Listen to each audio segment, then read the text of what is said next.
So hello everyone, नमस्कार दोस्तों। स्वागत है आप सभी का एक बार फिर से डेली करंट अफेयर्स की क्लास में। और आज है दोस्तों आपकी 4 मार्च। और आज हम 4 मार्च से बनने वाले सभी मोस्ट इंपॉर्टेंट करंट अफेयर्स को देखने वाले हैं।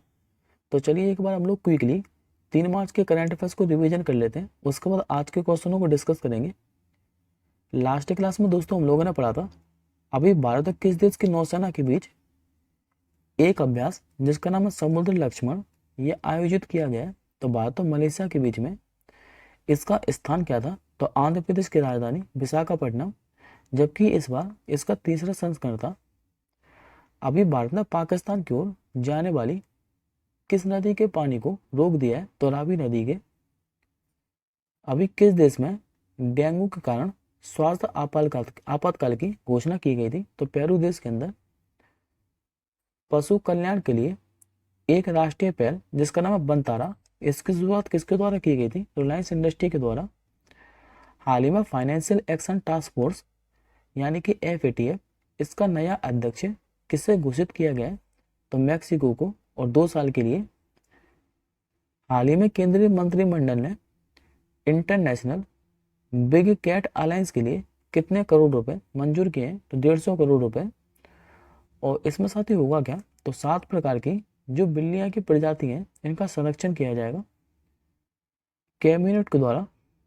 अभी किस अधिनियम के तहत रणनीतिक खनिजों के खनन को मंजूरी दी है? तो अधिनियम 1957 के तहत। राष्ट्रीय जन्म दिवस जागरूकता माह ये किसके द्वारा लॉन्च किया गया? तो नीति आयोग के द्वारा। देश का पहला सेमीकंडक्टर फैब ये किस राज्य में स्थापित किया जाएगा? तो गुजरात के धौलेरा के अंदर। और लास्ट क्वेश्चन हमने पढ़ा था कि जो सिंदरी फर्टिलाइजर प्लांट है इसका उद्घाटन किस राज्य में किया गया? तो झारखंड के धनबाद के अंदर। अब आज का पहला प्रश्न देखिए। आज का आपका पहला प्रश्न ही मोस्ट इंपॉर्टेंट रहने वाला है, डेफिनेटली एग्जाम में देखने को मिलेगा। हाल ही में किस राज्य सरकार ने भारत का पहला अंतर्राष्ट्रीय स्टैंड अप पैडलिंग इवेंट जिसका नाम है इंडिया पैडल फेस्टिवल ये लॉन्च किया है? तो इस प्रश्न का आपका जो आंसर हो जाएगा ये हो जाएगा आपका ऑप्शन नंबर सी, यानी कि कर्नाटक। देखिए साथियों, जो कर्नाटक सरकार है इसने शनिवार को आधिकारिक तौर पर भारत का पहला अंतर्राष्ट्रीय जो स्टैंड अप पैडलिंग इवेंट है जिसका नाम है इंडिया पैडल फेस्टिवल ये लॉन्च किया है। अच्छा, इस अंतर्राष्ट्रीय स्टैंड अप जो पैडलिंग इवेंट है इसका आयोजन कब से लेकर कब तक किया है? तो 8 मार्च से लेकर 10 मार्च तक किया जाएगा। स्थान क्या रहने वाला है? तो शशि ही थल्लू, मैंगलोर। इंडिया पैडल फेस्टिवल का लोगों का भी अनावरण किया जाएगा। और इस इवेंट का जो आयोजन है ये सर्किट स्वामी फाउंडेशन के द्वारा किया जाएगा। बात करें पहले कर्नाटक के बारे में, तो इसकी जो सीमा है ये टोटल 6 राज्यों के साथ लगती है। एक तो इसकी सीमा लगती है गोवा के साथ, दूसरी केरल, तीसरी इसकी सीमा लगती है तमिलनाडु के साथ, चौथी आंध्र प्रदेश के साथ, पांचवी लगती है तेलंगाना के साथ, और इसकी छठवीं सीमा लगती है महाराष्ट्र के साथ। मुख्यमंत्री के बारे में बात करें तो ये कांग्रेस पार्टी के सिद्धारमैया। राज्यपाल यहाँ के थावरचंद गहलोत, और राजधानी देखने को मिलेगी बेंगलुरु। और यहाँ से साथ ही अभी जो SSC GD का एग्जाम हुआ था 2024 के अंदर ही, अभी कर्नाटक से एक नृत्य पूछा गया था और इसका नाम है डोलू कुनीता। ये जो डोलू कुनीता नृत्य है ये भी SSC GD के एग्जाम में पूछा गया था, तो याद रखिएगा कर्नाटक के अंदर आयोजित किया जाता है। इसी के साथ एक और याद रखिएगा कि जो यक्षगान नृत्य है ये भी कर्नाटक के अंदर ही आयोजित किया जाता है और पूछा जा चुका है ये भी। नेशनल पार्क के बारे में बात करें तो यहाँ पर 5 नेशनल पार्क है। एक तो आपका अंसी, दूसरा बांदीपुर, तीसरा बन्नेरघट्टा, चौथा है कुद्रेमुख, और पांचवा है नागारोल। ये 5 के 5 जो राष्ट्रीय उद्यान है ये कर्नाटक के अंदर स्थित है। आगे बढ़ते हैं अगले क्वेश्चन की ओर। हाल ही में केंद्रीय शिक्षा, कौशल विकास और जो उद्यमिता मंत्री हैं धर्मेंद्र प्रधान, इन्होंने किस राज्य में अभी प्रोजेक्ट ODI सर्व ये लॉन्च किया है? ये लॉन्च के साथ ही उड़ीसा के संबलपुर के अंदर। आंसर होगा आपका ऑप्शन नंबर बी। अच्छा, इस प्रोजेक्ट का उद्देश्य क्या है? तो इस प्रोजेक्ट के तहत वित्तीय सेवा क्षेत्र में रोजगार के अवसरों के लिए उड़ीसा के जो युवा स्नातक हैं इनको तैयार किया जाएगा, जिससे रोजगार मिल सके।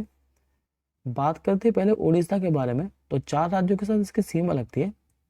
एक तो आंध्र प्रदेश, दूसरा छत्तीसगढ़, तीसरी सीमा साझा करता है झारखंड के साथ, और चौथा करता है पश्चिम बंगाल के साथ। राजधानी के बारे में बात करें तो ये आपकी भुवनेश्वर। मुख्यमंत्री देखने को मिलेंगे नवीन पटनायक, राज्यपाल है रघुवर दास, और यहाँ पर 2 फेमस राष्ट्रीय उद्यान है, एक तो भितरकनिका और दूसरा सिमलीपाल राष्ट्रीय उद्यान। नेक्स्ट क्वेश्चन देखिए, हाल ही में किस राज्य की प्रसिद्ध चंडी ताराकाशी को भौगोलिक संकेत यानी कि ज्योग्राफिकल इंडिकेशन टैग का दर्जा प्रदान किया गया है? तो पहले तो दोस्तों मैं आपको बता दूं कि ये जो जीआई टैग है ये किसी भी उत्पाद को 10 वर्षों के लिए दिया जाता है। और ये भी पूछता है कि जीआई टैग का जो अधिनियम है ये कब का था? तो 1999 का। लेकिन अगर आपसे पूछे कि पहला उत्पाद कौन सा था जिसको जीआई टैग दिया गया था पहली बार, तो ये 2004 के अंदर दिया गया था, पश्चिम बंगाल की दार्जिलिंग चाय को। और इस क्वेश्चन का आंसर क्या हो जाएगा आपका? तो ऑप्शन नंबर बी, उड़ीसा।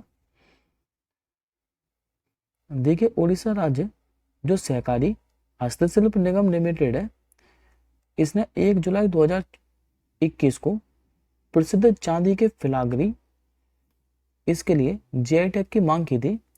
और फाइनली जो उड़ीसा का कटक है यहाँ की जो प्रसिद्ध है, जिसका नाम है चंडी ताराकाशी, इसे नाम दिया गया है। और ये एक चांदी के फिलाग्री है जिसे जीआई टैग दिया गया है, जैसे कि आप लोग इमेज में भी देख पा रहे हैं। और इसी के साथ साथ ही हम लोगों ने अभी रिसेंटली फरवरी 2024 में ही उड़ीसा से 4 जीआई टैग और पढ़े थे। एक तो मैंने आपको पढ़ाया था कि जो सिमली पाई काय की चटनी है इसको भी जीआई टैग दिया गया था। लांजिया सोरा पेंटिंग को जीआई टैग दिया गया था उड़ीसा से ही। डोंगरिया कोंद सोल को जीआई टैग दिया जा चुका है। और खजूरी के गुड़ को, ये चारों के चारों जो उत्पाद है ये उड़ीसा के ही हैं जिनको जीआई टैग 2024 के अंदर ही दिया गया है। उड़ीसा के बारे में मैंने अभी आपको पढ़ाया पिछले क्वेश्चन में कि मुख्यमंत्री नवीन पटनायक, राज्यपाल कौन है? तो रघुवर दास, और राजधानी है भुवनेश्वर। 2 नेशनल पार्क भी है, एक तो भितरकनिका और दूसरा सिमलीपाल राष्ट्रीय उद्यान। अगला प्रश्न देखिए, हाल ही में चापचारकूट त्योहार भारत के किस राज्य में मनाया गया है? तो ये मनाया गया भी साथियों मिजोरम के अंदर। आंसर होगा आपको ऑप्शन नंबर सी। अब इस फेस्टिवल के बारे में आगे समझ लेते हैं। तो देखिए साथियों, जो चापचारकूट त्योहार है ये मिजोरम का सबसे बड़ा भी त्योहार है। अच्छा, चापचारकूट का अर्थ क्या है? तो उस अवधि के दौरान आयोजित होने वाला त्योहार जब काटे गए बांस और पेड़ों झूम की खेती को जलाने के लिए सूखने का इंतजार किया जाता है। और ये जो फेस्टिवल है ये हर वर्ष मार्च महीने में मनाया जाता है।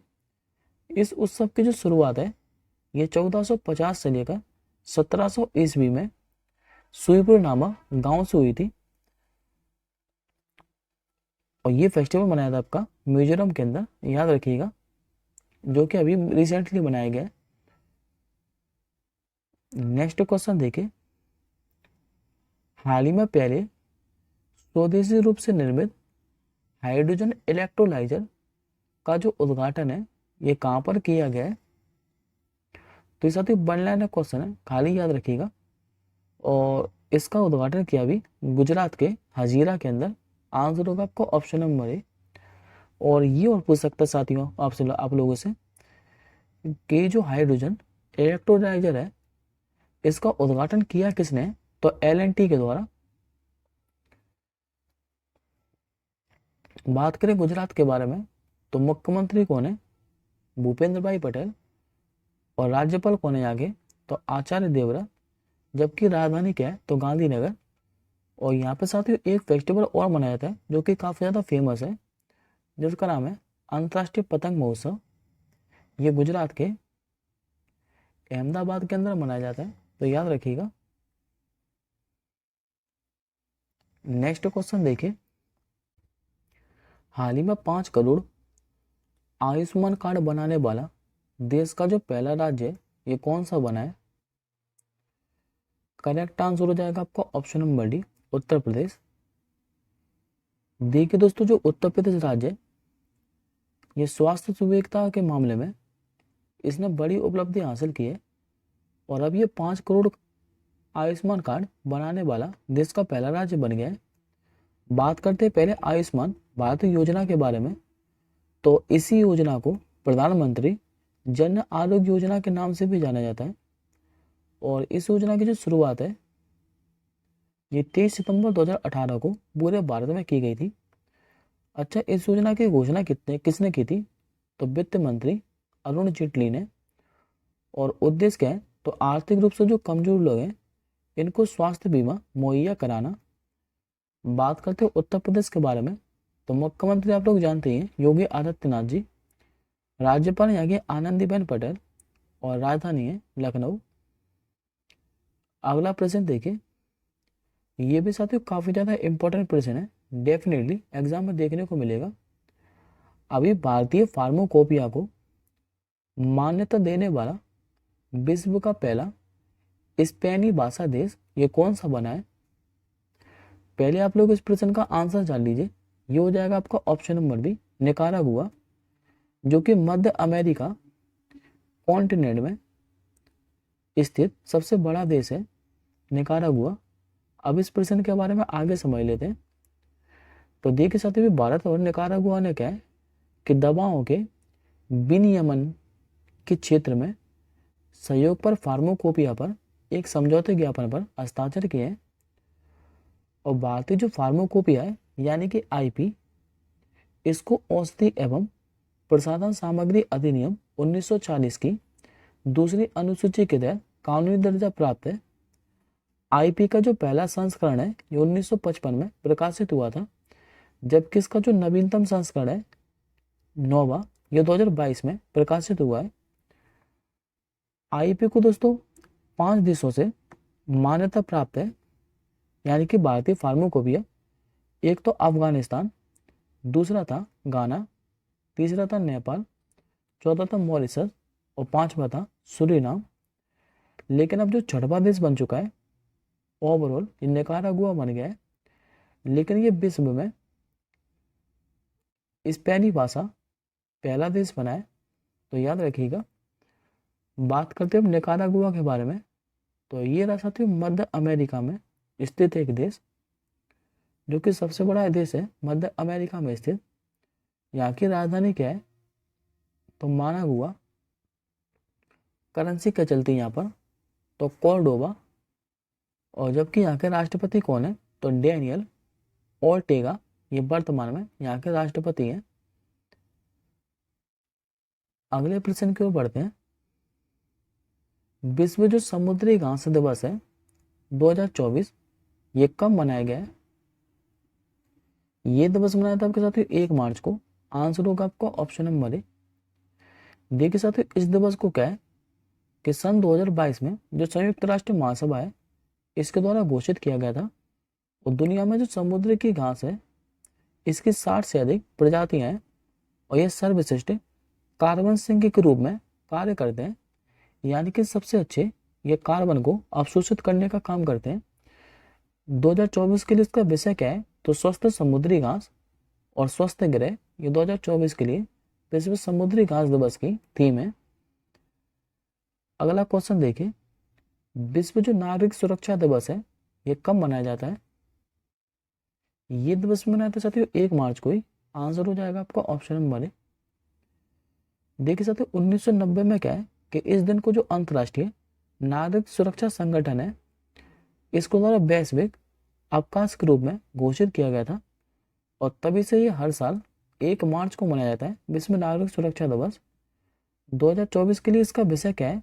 तो नायकों का सम्मान करें और सुरक्षा कौशल को बढ़ावा दें। ये 2024 के लिए विश्व नागरिक सुरक्षा दिवस की थीम है, यानी कि वर्ल्ड सिविल डिफेंस डे। और 1 मार्च से दोस्तों हम लोगों ने पढ़ा था कि जो जीरो डिस्क्रिमिनेशन डे है, यानी कि शून्य भेदभाव दिवस, ये भी 1 मार्च को ही मनाया जाता है। अगला क्वेश्चन भी डे से रिलेटेड है। विश्व जो वन्य जीव दिवस है यानी कि वर्ल्ड वाइल्ड लाइफ डे, ये हर साल कब मनाया जाता है? ये दिवस मनाया जाता है हर साल 3 मार्च को। आंसर हो जाएगा आपका ऑप्शन नंबर बी। दरअसल मार्च 2013 में थाईलैंड के बेंगलुरु में लुप्त प्राय प्रजातियों के अंतर्राष्ट्रीय व्यापार पर पार्टियों के सम्मेलन की 16वीं बैठक आयोजित की गई थी। और ये जो दिवस है ये पहली बार 3 मार्च 2014 को मनाया गया था। 2024 के लिए इसकी थीम क्या है? तो लोगों और ग्रह को जोड़ना, वन्यजीव संरक्षण में डिजिटल नवाचार की खोज। ये 2024 के लिए वर्ल्ड वाइल्ड लाइफ डे की थीम है। आज का आपका क्वेश्चन ऑफ द डे है कि निम्नलिखित में से किसे भारतीय पैरा ओलंपिक समिति का अध्यक्ष या चुना जाएगा? इस प्रश्न का आंसर आप लोग कमेंट बॉक्स के अंदर कीजिएगा। हम जल्दी मिलेंगे अगली क्लास के साथ ही। तब तक के लिए जय हिंद, वंदे मातरम।